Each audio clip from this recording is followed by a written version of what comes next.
Hi everyone, it's Trev, idiot on a motorbike, also known as the body mechanic, and this is the continuation of our Highway to Heaven Grand Tour of Switzerland. Day 5, Wednesday, was going to be another circular route but heading east this time. The weather was fine, dry, and we were at least heading towards the sun. However, the forecast was for rain later, and yes, it was going to be heavy. We set off and headed up the Furka Pass. As we made our way up the fantastic hairpins without any traffic to impede us, we came to and stopped at the Hotel Belvedere.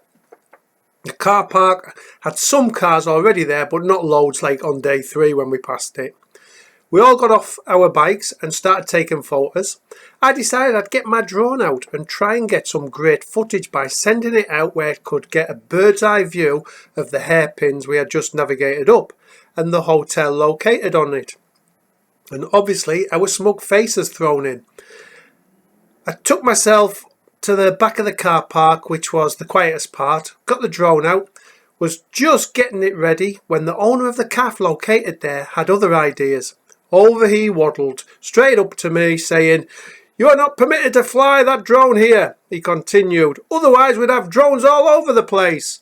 And he was just gesticulating with his arms in an arcing motion of potential drones flying here and there.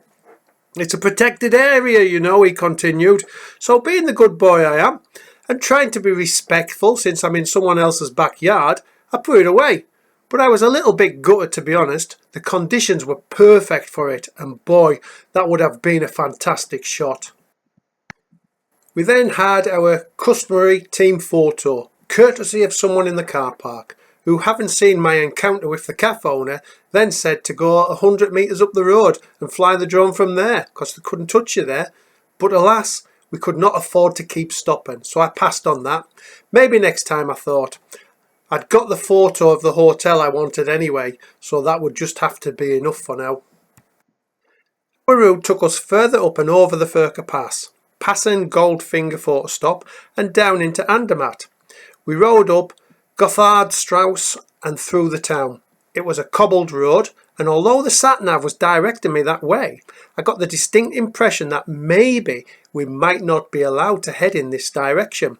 Possibly it was a one-way system. Now a horse-drawn small coach came the opposite way, so we pulled into the side in a nice straight line, allowing it to pass and the 6 cars that came behind it. Don't know if it was the bikes or we were definitely on a one-way road, but we got some serious eyeballing. Once they passed, we continued and came out the other side of the town before riding onto the Oberalp Pass. As soon as you leave town, you hit its hairpins. Up the hairpins we went till it straightened out. The lovely straight road with slight undulations and curves continued until you arrived at Lake Oberalpsee and the height marker. Now the clouds had closed in around us, so there was not much to see, just sporadic breaks to give a small glimpse of the views. Now Helen wanted her customary photo with her bike under the height sign, and I managed a photo of the lake as the clouds broke momentarily. Then we made our way down the other side, taking in its twisties, and the clouds then departed, giving us some extraordinary views of this fantastic area. Continued our journey and made our way to our first comfort stop of the day, Casa Eatery. We parked up and made our way inside. Now the lady did not speak any kind of English, either that or she was just not willing to talk to us in English. We, on the other hand, didn't speak any other language other than English. How typical are we? So it was one of those situations trying to get what we wanted whilst trying to be understood. We just wanted a coffee. Some of us wanted a bit of cake too, me included. The downside of being on a motorbike though is you're always in your biking gear, which considering the job it has to do makes you extremely hot when you're not riding.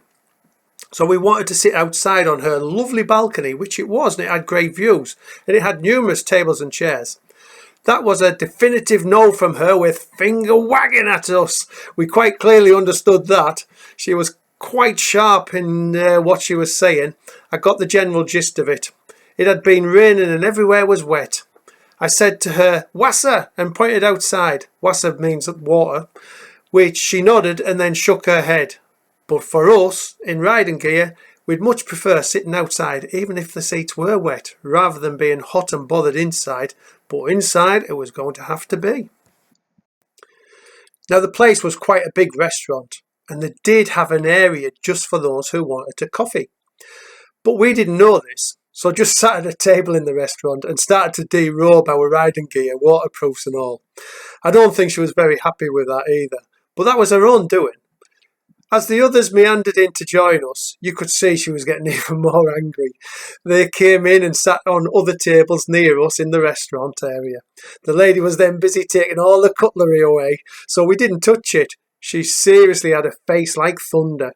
She did eventually serve us with what we wanted, but never took her eyes off us. And I'm pretty sure she was glad to see the back of us when we left, even though she'd made a pretty penny from our stop.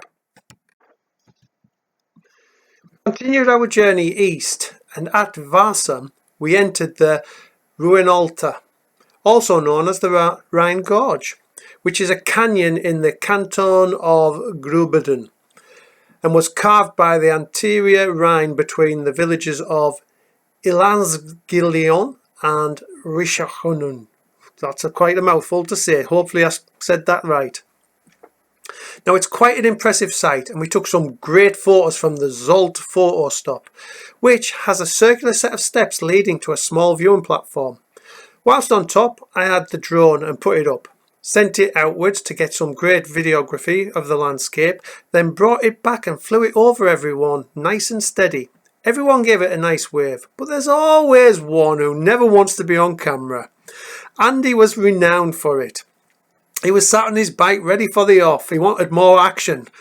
So I flew the drone right up to him, then lowered it to around head height, and Andy seemed to look the other way. He would have obviously heard it, but I'm not sure if he actually saw it.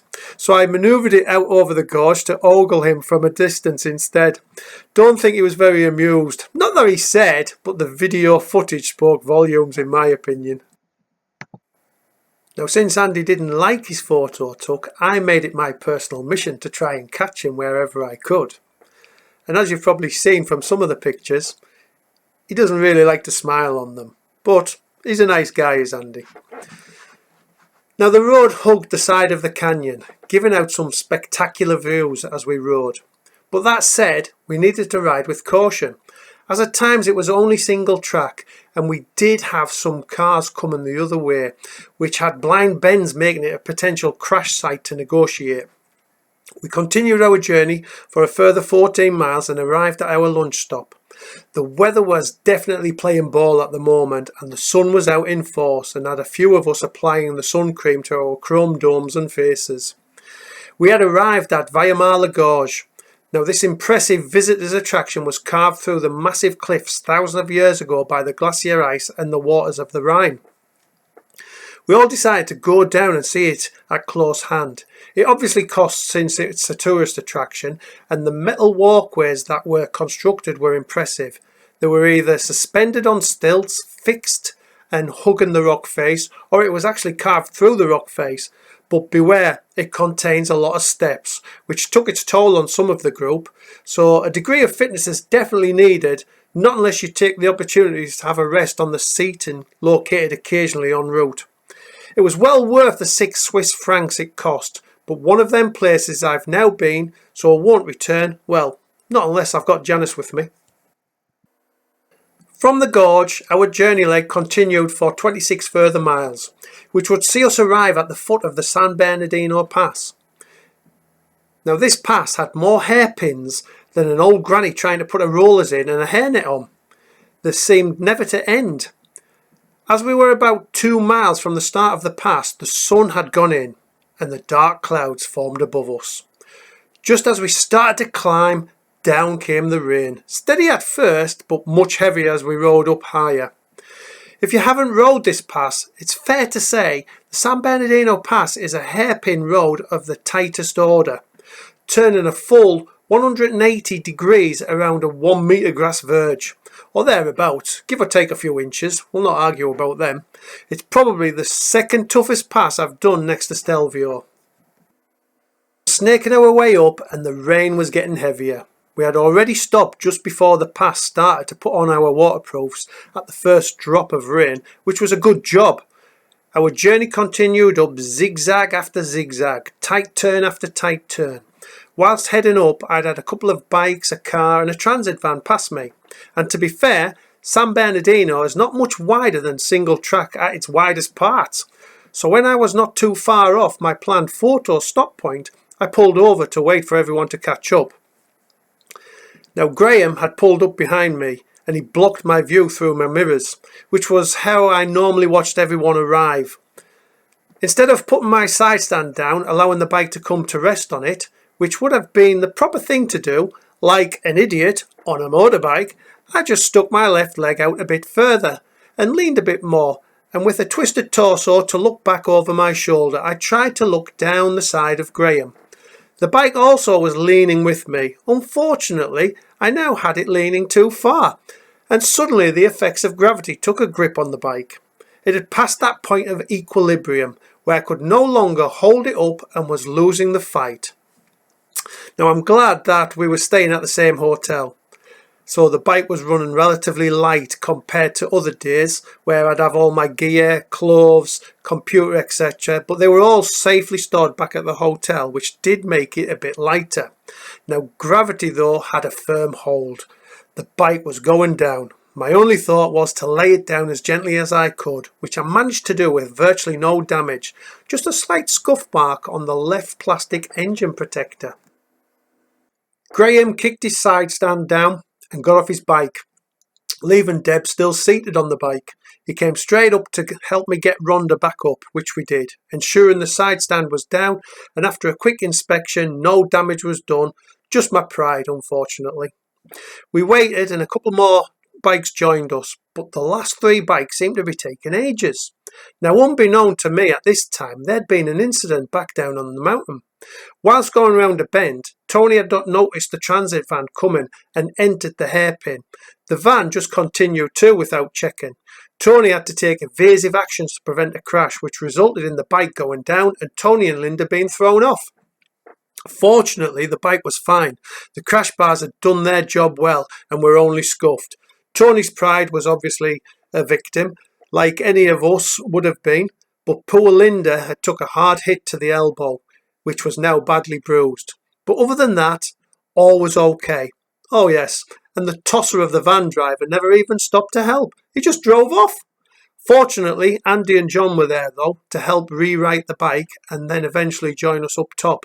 Sadly, neither of them had cameras to capture the incident. Once we knew all was okay, we continued to the top. Whilst heading up the remaining climb, the heavens erupted. It was raining cats and dogs, proper chucking it down. The clouds were down around us, making for very poor visibility. I think you could probably only see about 5 to 10 foot in front of us. No one wanted to stop at the photo stop. Not that there was much point really, there was nothing to see.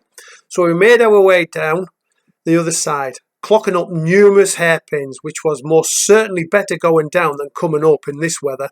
I can honestly say I was glad to get off San Bernadino Pass. Now when you're leading, you have nothing but your own vision to guide you. At least everyone else has my rear light.